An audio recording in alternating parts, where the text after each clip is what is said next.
The detention complex on Nexus Station was a cold and dark place. It was built deep inside an asteroid, far from any sun or warmth. The walls were black stone, smooth and hard. The air smelled like metal and fear. This was where the HFY Dominion brought prisoners they wanted to break. Most of them never left alive. In one of the lowest chambers, a human man sat on the floor. Heavy chains held his wrists to the ground. His name was Danny Cole, and he was 34 years old. He had brown hair that was now messy and dirty. His face showed bruises from the beatings he had already received.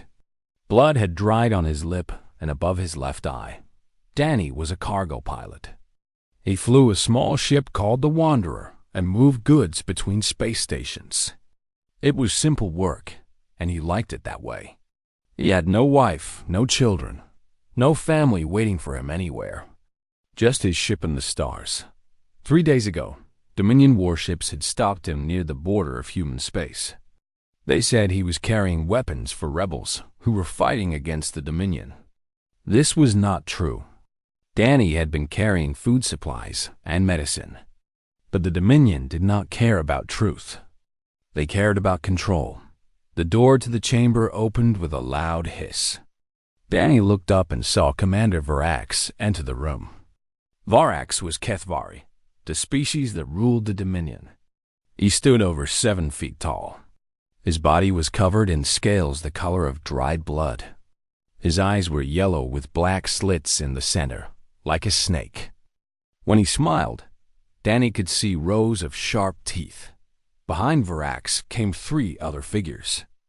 These were the Shadow Guard, the elite warriors of the Dominion. They were chosen from conquered species and given special implants that made them faster and stronger. They were killers, and they enjoyed their work. The first guard was a Threskin. He was huge, almost 8 feet tall, with 4 thick arms covered in gray skin. Each arm ended in a hand with claws like knives. His face was flat and brutal, with small eyes that showed no mercy. The second guard was a Volunary female. She was thin and tall, with pale blue skin that seemed to shimmer in the low light. Her people were known for their speed. They could move so fast that other beings could barely see them. Her smile showed teeth like needles. The third guard was an Orvok. He was not made of flesh and blood like the others. His body was crystal, a living being of silicon and mineral. He stood still like a statue, but Danny could hear a low hum coming from inside him. The Orvok were nearly impossible to hurt. Normal weapons bounced off their bodies. Commander Varax walked slowly around Danny, his boots clicking on the stone floor. He looked at the human the way someone might look at an insect. "You are a strange species," Varax said. His voice was deep and rough, like stones grinding together. "So small, so soft. No claws, no armor, no venom. How did you ever survive on your home world?" Danny said nothing. He kept his eyes on the floor. Varax crouched down to look at Danny's face. "I have asked you many times now. Where's the rebel base? Who are your contacts? Give me names, locations, and I will make your death quick and painless." "I already told you," Danny said. His voice was tired but steady. "I am just a cargo pilot. I do not know any rebels. I was carrying food and medicine, nothing else." Varax stood up and shook his head slowly. "Humans," he said with disgust. "Always lying. Always pretending to be innocent." He turned to his guards. "I think our guest needs more convincing. Show him what happens to those who waste my time." The Threskin stepped forward, cracking all 4 of his hands. The sound was like wood breaking. He smiled down at Danny, and there was hunger in that smile. "I am going to enjoy this," the Threskin said. His voice was low and wet. Humans screamed so nicely. The Volunary laughed, a high and cruel sound. "Leave some for me. I want to see how fast he bleeds." The Orvok said nothing. He simply moved closer, his crystal body catching the dim light. Danny looked at the three guards standing over him. Any normal person would have felt terror. Any normal person would have begged for mercy or screamed for help. But Danny Cole was not a normal person, and he had not been one for a very long time. Before he became a cargo pilot, Danny had been something else. For 12 years, he had served in the United Earth Defense Corps, but he was not a regular soldier. He was a specialist, part of a small team that handled problems too dangerous or too sensitive for normal troops. He had been trained to survive, to fight, and to kill in situations where survival should have been impossible. He had left that life behind 5 years ago. He had been tired of the violence, tired of the blood, tired of being a weapon. He wanted peace and quiet and the emptiness of space. But training like his never really went away. It stayed inside, waiting. Now, as he looked at the three elite guards, Danny felt something change inside him. The fear that had been sitting in his chest began to fade. In its place came something cold and calm. His mind started working the way it had been trained to work. He looked at the Threskin and saw a large, powerful body with 4 arms. But he also saw that those 4 arms created blind spots. The neural implant at the back of the creature's skull was a weak point. Big fighters were often slow to turn. He looked at the Velonari and saw speed that could kill. But he also saw thin bones built for quickness, not strength. Speed fighters expected their first attack to end the fight. When it did not, they often did not know what to do. He looked at the Orvok and saw a body that could stop plasma fire. But he also knew that crystal structures had resonance points. Hit them at the right frequency, and they would shatter. Danny looked at the chains holding him to the floor. They were magnetic, controlled by a panel near the door. He had watched Vorax enter the code when they brought him in, and he had noticed the small emergency release built into the cuffs themselves. The Dominion thought humans were weak because they were small and soft. They measured strength in muscle and claws and armor. They had conquered 1,000 worlds by being bigger and stronger than everyone else. They had no idea what they were dealing with. The Threskin reached down with 2 of his arms to grab Danny. His other 2 arms stayed ready to block any attempt to escape. Danny looked up at him and smiled. Then he moved. Danny's hands twisted inside the magnetic cuffs. His fingers were small enough to reach the emergency release that Dominion engineers had built into every restraint system. It was a safety feature, meant to prevent prisoners from dying during processing. The Dominion had never thought a prisoner would actually use it. The cuffs clicked, opened and fell to the floor. The Threskin's eyes went wide. For just a moment, he froze in surprise. That moment was all Danny needed. Danny did not try to fight the Threskin with strength. That would have been stupid. The creature was 3 times his size and had 4 arms that could tear him apart. Instead, Danny used the Threskin's own power against him. As the guard's 2 right arms came down to grab him, Danny moved to the side and pushed against the creature's wrists. He did not push hard. He did not need to.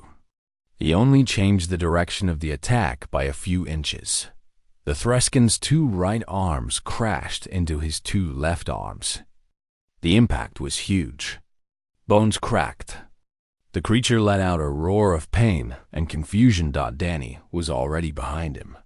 His elbow drove into the neural implant at the base of the Threskin's skull. The implant was not made to handle impact. It was meant to send signals to the brain, to make the guard faster and stronger. When Danny hit it, the implant sent a surge of feedback through the creature's nervous system. The Threskin's eyes rolled back. His whole body shook once, twice, and then he fell to the ground. He was not dead, but he would not be getting up any time soon. 2 seconds had passed since Danny's chains hit the floor. The Volonari attacked. She moved so fast that she was almost invisible. Her species had been designed by evolution to hunt prey that could see in all directions. They had learned to move between heartbeats, to strike before their victims even knew they were there. Her claws came at Danny's throat. If they hit, they would open his neck, and he would bleed out in seconds. But Danny had been watching her. He had seen the way her weight shifted before she moved. He had noticed the small tensing of muscles in her legs. He could not match her speed, but he did not need to. He moved just enough to avoid the killing blow. Her claws raked across his shoulder instead of his throat. Pain exploded through his arm as her nails cut deep into his flesh. Blood began to flow immediately, but Danny did not stop. As her arm passed by him, he grabbed her wrist. The Valinaria's bones were hollow, like a bird's. This made them light and allowed for incredible speed. It also made them easy to break. Danny twisted her wrist sharply. The bones snapped with a sound like dry sticks breaking. The Valinari screamed, a high and terrible sound that filled the chamber. Danny swept her legs out from under her. She fell backward, and her head struck the stone floor with a loud crack. Her screaming stopped. Her eyes closed. She did not move again. 4 seconds had passed. The Orvok came at Danny like a walking mountain. His crystal body glowed with inner light. He did not have weapons. He did not need them. His fists were harder than steel, and his body could take damage that would destroy any flesh creature. Danny looked at the Orvok and knew he could not hurt him with his hands or feet. No punch or kick would do anything to that crystal body. He needed something else. His eyes found the neural implant he had knocked from the Threskin's skull. It had fallen to the floor a few feet away. The implant was still active, still sending out small pulses of energy. Danny dove for it, rolling across the floor as the Orvok's fist came down where he had been standing. The punch cracked the stone floor, leaving a hole several inches deep. Danny grabbed the implant and came up in one smooth motion. The Orvok was already turning toward him, arm raised for another strike. Danny did not hesitate. He slammed the implant against the Orvok's chest, right in the center of his body. At the same moment, he pressed the activation button on the implant, sending a pulse of energy into the crystal. The Orvok's body had a resonance frequency, just like everything made of crystal. The pulse from the implant hit that frequency perfectly. For a moment, the Orvok stood completely still. Then cracks began to appear across his chest. The cracks spread outward like a web, moving across his arms, his legs, his head. The low hum that had been coming from inside him rose to a high whine. Then, with a sound like glass breaking, the Orvok shattered into 1,000 pieces. Crystal fragments flew across the chamber, sparkling in the dim light. 7 seconds had passed since Danny's chains hit the floor. Commander Varax stood near the door, his yellow eyes wide with shock. His mouth hung open, showing all those sharp teeth. He could not move. He could not speak. He could only stare at the human standing in the middle of the chamber, surrounded by the broken bodies of his 3 elite guards. Danny was breathing hard. Blood ran down his arm from the wound on his shoulder. His body ached from moving faster than he had moved in years. But he was alive, and his enemies were not. He looked at Varax and saw the fear in the commander's eyes. It was a fear that Danny knew well. It was the fear of a predator who had suddenly realized he was not the hunter, but the prey. "I told you," Danny said. His voice was quiet but steady. "I'm just a cargo pilot." Varax took a step backward. "That is impossible," he whispered.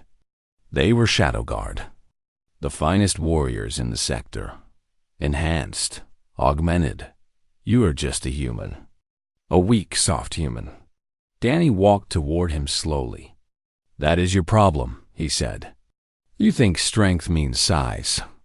You think power means muscles and claws. You have been conquering species who fight the way you expect them to fight." He stopped a few feet from Varax. The commander was taller than him by more than a foot. He had claws and teeth and scales. But at that moment, Varax looked very small. Humans do not fight fair, Danny said. We do not have natural weapons, so we learn to use our minds instead. We study, we adapt, we find weaknesses. He glanced back at the shattered remains of the Orvok. Everything has a weakness. Varax reached for the weapon at his belt. Danny moved faster. His hand caught the commander's wrist and twisted it sharply. The weapon fell to the floor. Danny picked it up and pointed it at Varax's chest. Now, Danny said, you are going to help me get out of here. And if you do exactly what I say, you might live through this. Do you understand? Varax nodded slowly. For the first time in his long career of conquest and cruelty, he understood what it meant to be afraid. The alarm began to scream throughout Nexus Station. Red lights flashed in every corridor. Voices shouted orders in the harsh language of the Kethvari. The station had never been attacked from inside before. The guards did not know what was happening, and that confusion was exactly what Danny needed. He moved through the dark hallways with Commander Varax walking in front of him. The weapon taken from the commander was pressed against Varax's back, hidden under the commander's own cloak. To anyone watching, it looked like an officer walking with a prisoner. No one looked closely enough to see who was really in control. Where is my ship? Danny asked quietly. Docking Bay 7, Varax answered. His voice was tight with anger and fear. But you will never make it there. There are hundreds of soldiers on this station. Then you better hope they do not stop us, Danny said. Because if they do, you die first. They passed groups of soldiers running in the opposite direction, heading toward the detention level. The soldiers barely glanced at them. They were looking for an escaped prisoner, not a commander walking calmly through the halls. Danny had learned a long time ago. That confidence was often better than hiding. People saw what they expected to see. A human prisoner would be running, panicking, trying to find somewhere to hide. A human walking calmly beside a Kethvari commander? That did not match what they were looking for, so they did not see it. They reached a large lift that would take them up to the docking level. Varax pressed his hand against the control panel, and the doors opened. Inside the lift, Danny allowed himself a small breath of relief. They were almost there. You cannot escape the Dominion, Varax said as the lift rose. Even if you leave this station, we control this entire sector. You will be hunted. You will be found. And when you are, your death will be legendary in its suffering. Danny did not respond. He was counting the floors as they passed, watching the numbers on the display. 12 more floors to the docking level. My people have ruled this part of space for 1,000 years, Varax continued. We have crushed empires. We have exterminated entire species. What makes you think one human can stand against us? I do not need to stand against all of you, Danny said. I just need to get to my ship. The lift stopped. The doors opened onto a wide corridor that led to the docking bays. Through large windows, Danny could see ships of all sizes resting in their berths. And there, in Bay 7, was the Wanderer. His ship. His home. 2 guards stood at the entrance to the corridor. They were Kethvari, armed with plasma rifles. When they saw Commander Varax step out of the lift, they stood straighter and saluted. Commander, one of them said, the station is on alert. A prisoner has escaped from detention level. Should we? Danny stepped out from behind Varax and fired twice. The plasma bolts hit both guards in the chest before they could react. They fell to the floor without a sound. Varax spun around, his eyes blazing with fury. You said you would let me live if I helped you. I said you might live, Danny corrected. And you still might. Keep moving. They walked past the fallen guards toward Docking Bay 7. More alarms were sounding now. Somewhere behind them, Danny heard shouting. The soldiers had found the guards. They would be coming soon. The door to Bay 7 was locked. Varax pressed his hand against the security panel, and the door slid open. Inside, the Wanderer sat waiting. She was not a beautiful ship. She was old and worn, with patches on her hull where Danny had repaired damage over the years. But she was fast, and she was his. "Get in," Danny told Varax, pushing him toward the ship's loading ramp. "What?" "No, you cannot take me with you. I need to get through the station's containment field," Danny said. "Your codes will open it. Once I am clear, I will let you go." He pushed Varax up the ramp and into the ship. "Or I can kill you now and try my luck. Your choice." Varax's jaw tightened, but he did not argue. He moved into the ship, and Danny followed, sealing the ramp behind them. The Wanderer's interior was small but comfortable. A cockpit at the front, a living space in the middle, a cargo hold in the back. Danny had spent 5 years in this ship, and he knew every inch of it. He pushed Varax into the co-pilot seat and strapped him in. Then he slid into the pilot's seat and began the startup sequence. The ship hummed to life around him, and for the first time since his capture, Danny felt something like hope. "They will shoot you down," Varax said. "The station has defense cannons. You will never make it past them." Danny did not answer. He was focused on the controls, bringing the engines up to full power. On his display, he could see soldiers gathering outside the docking bay. They had figured out where he was going. The bay doors began to open. Beyond them, Danny could see the stars waiting for him. Cold, distant, beautiful. "Open the containment field," Danny said. Varax hesitated for just a moment. Then he reached over to the communication panel and entered a series of codes. On Danny's display, he saw the containment field around the bay flicker and disappear. Danny pushed the throttle forward. The Wanderer shot out of the docking bay like a bullet from a gun. Behind them, the station seemed to explode with activity. Ships began launching from other bays. The defense cannons turned toward them, charging up to fire. But Danny was already accelerating, pushing the ship faster than it was designed to go. The G-forces pressed him back into his seat. His vision started to gray at the edges as the blood was pushed away from his brain. A normal pilot would have blacked out. A normal pilot would have crashed or slowed down. But Danny was not normal. He had been trained to handle forces that would kill most beings. He gritted his teeth and held on, forcing himself to stay conscious through sheer will.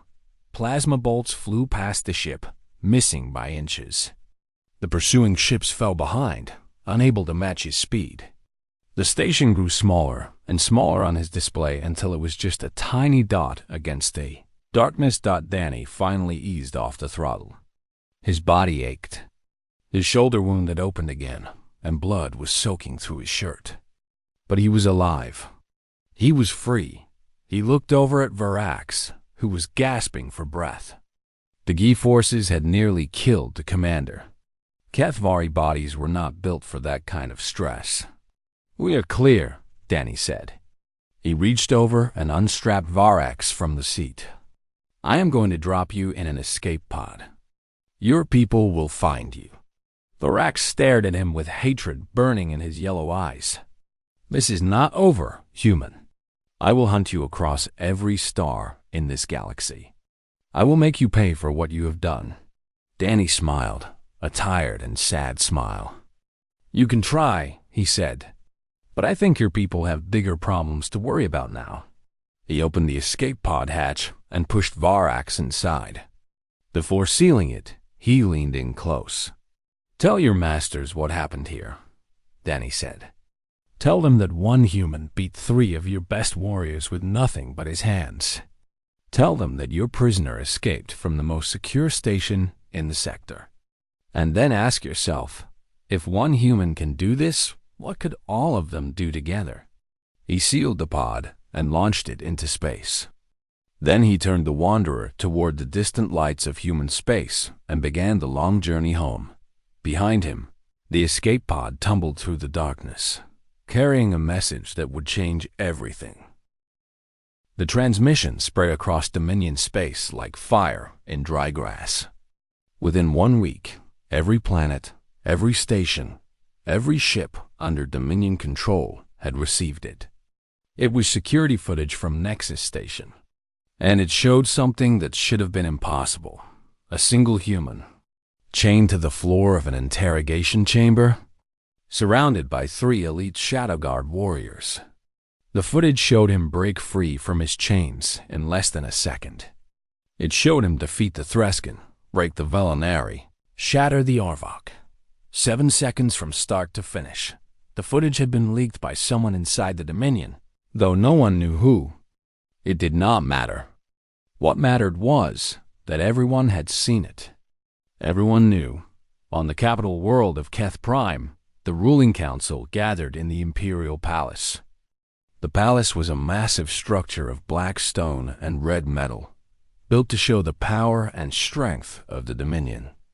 Statues of ancient conquerors lined the Great Hall, their eyes seeming to watch as the council members took their seats. High Chancellor Krathvalum sat at the head of the table. He was old for a Kethvari. His scales faded to a dull gray, but his eyes were still sharp. He had ruled the Dominion for 60 years, and he had seen many threats come and go. But he had never seen anything like this. "Play the footage again," he commanded. A hologram appeared above the table, showing the events from Nexus Station. The council watched in silence as Danny Cole dismantled the 3 guards. When it was over, no one spoke. "One human," Krathvalum said finally.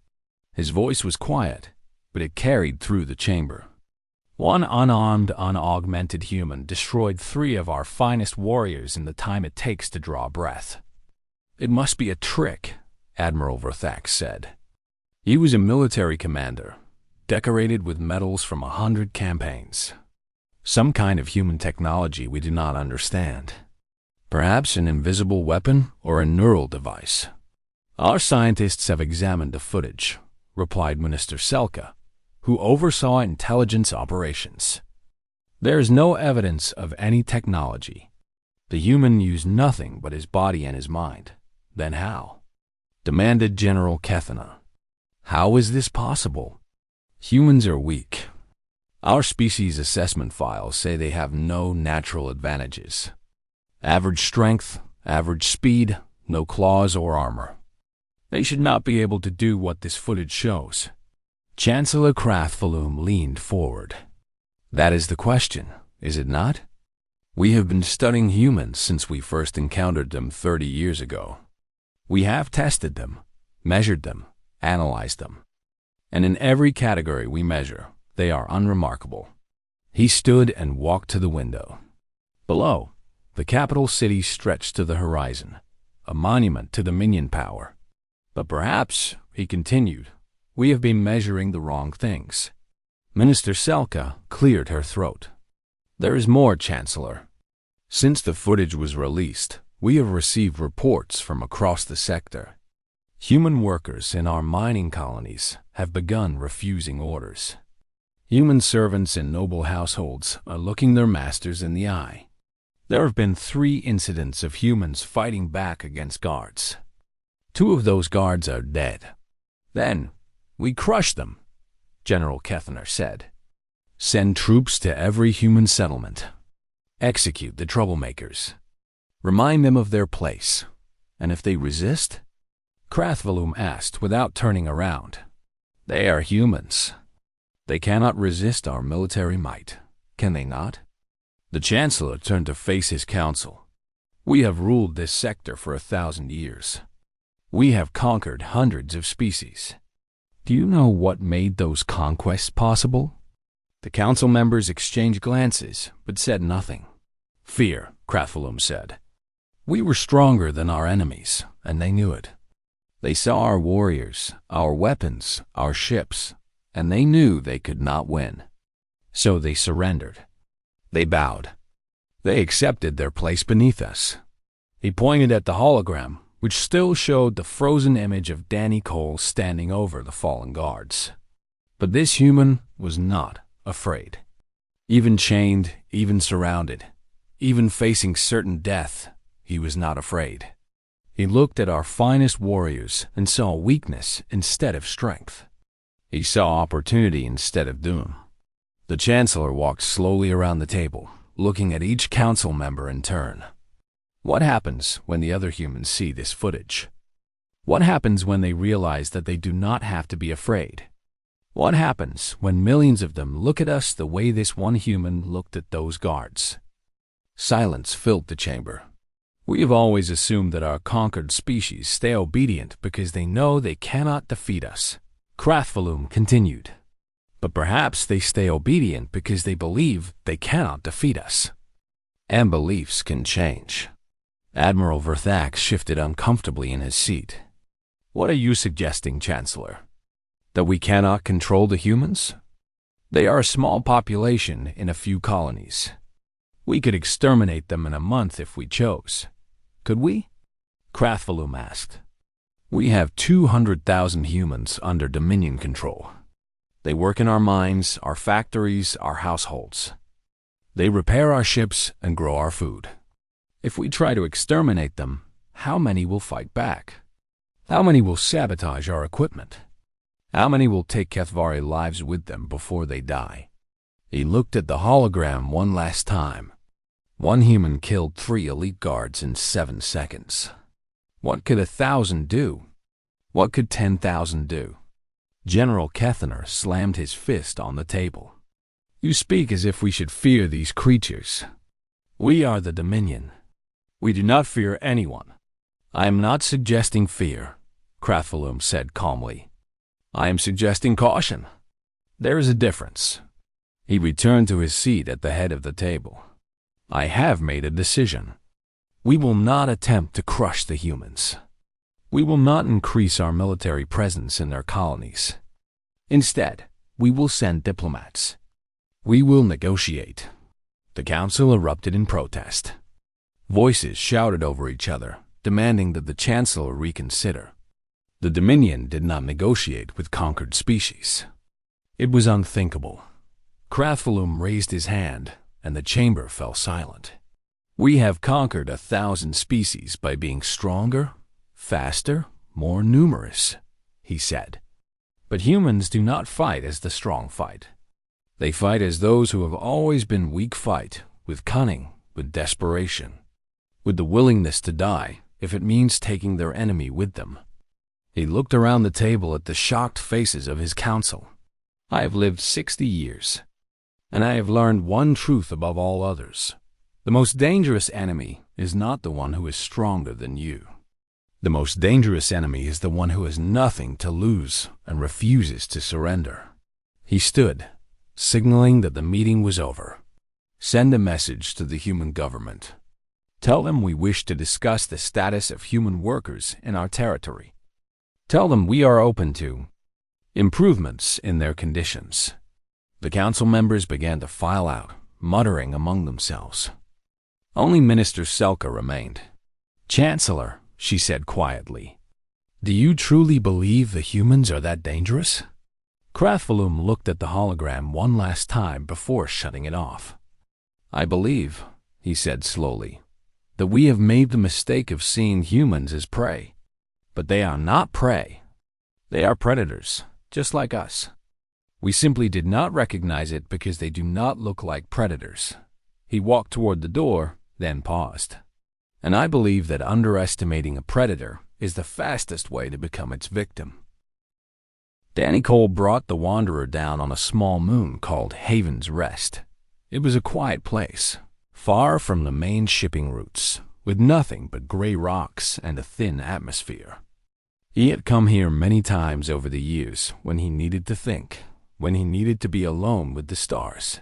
His shoulder had stopped bleeding, but the wound was deep and would need proper treatment soon. His whole body ached from the fight and the escape. He was not young anymore, and his body did not recover as quickly as it once had. He sat in the pilot's seat and stared out at the empty landscape. The silence was almost complete. No alarms, no shouting guards, no hum of a space station's engines. Just quiet. Danny closed his eyes and let himself breathe. He had not killed anyone in 5 years. He had promised himself that part of his life was over, that he would never go back to being what he had been. And yet, when the moment came, when the guards had moved toward him, his training had taken over. His body had remembered what his mind had tried to forget. The 3 guards were dead because of him. He had killed them without hesitation, without mercy, without remorse. And the worst part? It had felt natural. It had felt right. He opened his eyes and looked at his hands. They were the same hands that had broken the Velinari's bones. The same hands that had driven the implant into the Orvok's chest. The same hands that had killed dozens of enemies during his years in the Defense Corps. Danny wondered if those hands would ever be clean again. A soft chime from the communication panel interrupted his thoughts. He looked at the display and saw a message waiting for him from a frequency he did not recognize. The signal had military-grade encryption, the kind that only the United Earth Defense Corps could use. He hesitated for a long moment. Then he opened the message. A face appeared on his screen. It was a woman with short gray hair and sharp blue eyes. She wore a uniform that Danny recognized, the uniform of a Corps general. Her name tag read Patricia Webb. "Mr. Cole," the recording began. "My name is General Patricia Webb, United Earth Defense Corps Intelligence Division. I apologize for the cold contact, but we have been monitoring Dominion communications for the past week, and your name has come up several times." She leaned forward slightly. "The footage from Nexus Station has spread across Dominion space. You have become somewhat famous, though I imagine that is not something you wanted." Danny smiled grimly. She was right about that. "I am reaching out because we believe you can be of great service to humanity," General Webb continued. "The Dominion has controlled this sector for 1,000 years. They have treated humans as slaves, as property, as less than animals. We have been patient because we believed we had no choice. We were small, weak, and far from Earth's protection." Her eyes hardened. "But your actions have shown us something important. The Dominion is not invincible. Their warriors can be beaten. Their confidence can be shaken. You have done more to advance human freedom in 7 seconds than all our diplomatic efforts have done in 30 years. The recording paused for a moment, then continued. "We are building something new, Mr. Cole, a network of humans across Dominion space, people who are ready to fight for their freedom. We need trainers, people who can teach others what you know. We need leaders who understand how humans can beat species that are bigger, stronger, and more numerous." She leaned back. "I am not going to lie to you. This work will be dangerous. The Dominion will hunt anyone who threatens their control. You would be giving up the quiet life you built for yourself, the peace you found among the stars." General Webb's expression softened slightly. "But I think you already know that peace was borrowed time. You are a warrior, Mr. Cole. You tried to walk away from that, and I understand why. But some fires cannot be put out, no matter how hard we try." She straightened in her chair.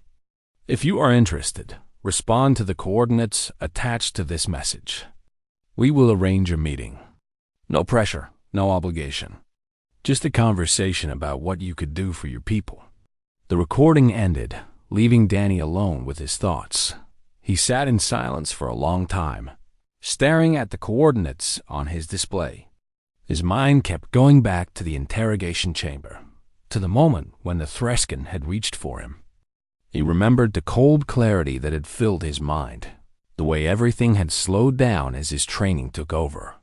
He had hated being a weapon. He had run away from it, tried to lose himself in the emptiness of space.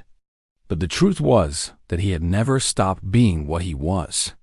He had only pretended that he could be something else. Danny thought about the humans he had seen on Dominion stations over the years. Workers in the mines, servants in noble households, prisoners in detention cells.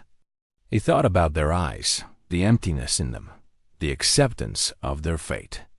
They had given up hope because they believed they could never win. But now they had seen the footage.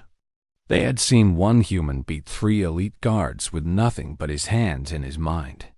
They had seen that victory was possible. What would they do with that knowledge? Some would do nothing, too afraid to risk what little they had. But others, maybe just a few, would start to believe. They would start to fight back. And when they did, they would need someone to show them how. Danny closed his eyes again and saw the faces of the 3 guards he had killed. He did not regret their deaths. They had been killers who enjoyed causing pain. The galaxy was better without them, but he also saw other faces. The human workers he had passed on Dominion stations. The servants who kept their eyes on the ground. The prisoners who waited for death in dark cells.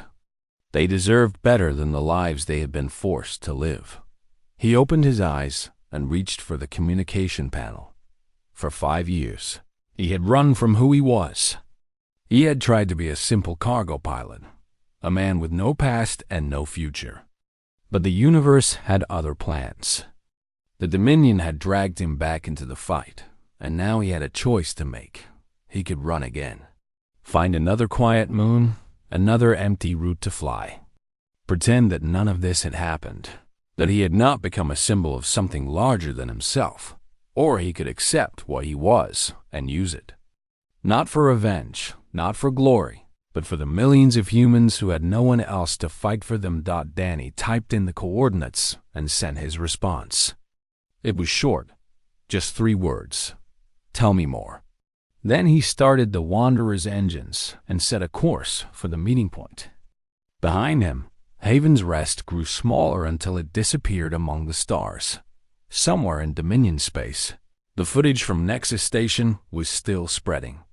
Humans were watching it in secret, passing it from hand to hand, whispering about what it meant. A spark had been lit, and no one could predict how far the fire would spread. Danny did not know what the future would hold. He did not know if he could make a difference, or if he would simply die alone in some dark corner of the galaxy. But for the first time in 5 years, he felt something other than emptiness. He felt purpose. The stars stretched out before him, cold and distant and full of possibility. And Danny Cole, the cargo pilot who had never stopped being a warrior, flew toward them with hope in his heart. The Dominion had ruled for 1,000 years. They believed they were untouchable, unbeatable, eternal. They were about to learn how wrong they were.